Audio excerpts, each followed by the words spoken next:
പൗരത്വ ഭേദഗതി നിയമം പിൻവലിക്കണമെന്നാവശ്യപ്പെട്ട് മണ്ണാർക്കാട് യൂത്ത് കോൺഗ്രസ് നിയോജക മണ്ഡലം കമ്മിറ്റി നൈറ്റ് മാർച്ച് നടത്തി.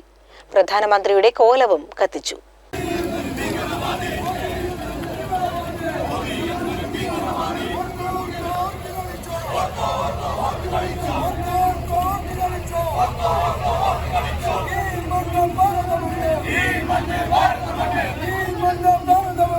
CAA NRC പൗരത്വ ബില്ലും മോദിയുടെ കോലവും കത്തിച്ചുകൊണ്ടാണ് മണ്ണാർക്കാട് ടൗണിൽ നൂറുകണക്കിന് യൂത്ത് കോൺഗ്രസ് പ്രവർത്തകരുടെ നൈറ്റ് മാർച്ച് നടന്നത്.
യൂത്ത് കോൺഗ്രസ് മണ്ണാർക്കാട് നിയോജക മണ്ഡലം പ്രസിഡന്റ് നസീർ ബാബു അധ്യക്ഷത വഹിച്ചു. യൂത്ത് കോൺഗ്രസ് സംസ്ഥാന ജനറൽ സെക്രട്ടറി അരുൺകുമാർ പാലക്കുർശി റാലി ഉദ്ഘാടനം ചെയ്തു. പ്രിയപ്പെട്ടവരെ, വർഷങ്ങൾക്ക് മുമ്പ് നമ്മൾ സമരം നടത്തി. നമ്മൾ എന്തിനാ സമരം നടത്തിയത്? അരുൺകുമാറിന് വേണ്ടിയുള്ള സമരമായിരുന്നില്ല, നസീർ ബാബുവിന് വേണ്ടിയുള്ള സമരമായിരുന്നില്ല. ഈ സമരം ഈ രാജ്യത്തിന്റെ മണ്ണിൽ നിന്ന് മുസൽമാനല്ല, ഹൈന്ദവനല്ല, ക്രിസ്ത്യാനിയല്ല, മതമുള്ളവനല്ല, മതമില്ലാത്തവനല്ല, ഒരു മനുഷ്യനെ പോലും നാട് കടത്താൻ ഇന്ത്യൻ നാഷണൽ കോൺഗ്രസ് അനുവദിക്കില്ല എന്ന് തീരുമാനിച്ചുകൊണ്ടുള്ള ഒരു പരിപാടിയാണ് നമ്മൾ സംഘടിപ്പിച്ചത്. മുൻ യൂത്ത് കോൺഗ്രസ് ജില്ലാ ജനറൽ സെക്രട്ടറി നൌഫൽ തങ്ങൾ മുഖ്യപ്രഭാഷണം നടത്തി.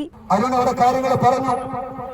ഇന്നും ഇന്നലെയുമൊക്കെയായി സോഷ്യൽ മീഡിയയിൽ കേരളത്തിലെ ഉത്തരവാദിത്തപ്പെട്ട ഒരു മന്ത്രി പാലക്കാടിലെ MP ആയി പ്രതിദാനം ചെയ്ത ഒരാളുടെ കമന്റ് കണ്ടു. വടകര സീറ്റ് ഉറപ്പിക്കാൻ പാലക്കാട് BJPക്ക് കരാറായിരിക്കുന്നു കോൺഗ്രസ് എന്ന് MP രാജേഷ് പറയുമ്പോ ഞങ്ങൾ ഈ വേളയിൽ ഇത് CAA സമരമാണ്, ഇത് RSSന്റെ നിലപാടിനെതിരെ ശക്തമായ പ്രതിഷേധമാണ്. പക്ഷെ ഈ വേദി ഞങ്ങൾ ഈ കപട കമ്മ്യൂണിസ്റ്റുകൾക്കെതിരെ കൂടെ ഉപയോഗപ്പെടുത്തുകയാണ്. ഞങ്ങളല്ല കച്ചവടം ചെയ്തത്, കച്ചവടം ചെയ്തതിന്റെ ഭാഗമാണ് അങ്ങയുടെ മന്ത്രിസ്ഥാനമെന്ന് ഓർമ്മപ്പെടുത്താൻ ഞങ്ങൾ ആഗ്രഹിക്കുകയാണ്. DCC general secretary PR Suresh, block Congress president Azeez Bheemanad, Congress നേതാക്കളായ P മുരളീധരൻ, വർഗീസ് MC, പ്രേംകുമാർ, നൌഷാദ് എന്നിവർ പങ്കെടുത്തു. CCN മണ്ണാർക്കാട്.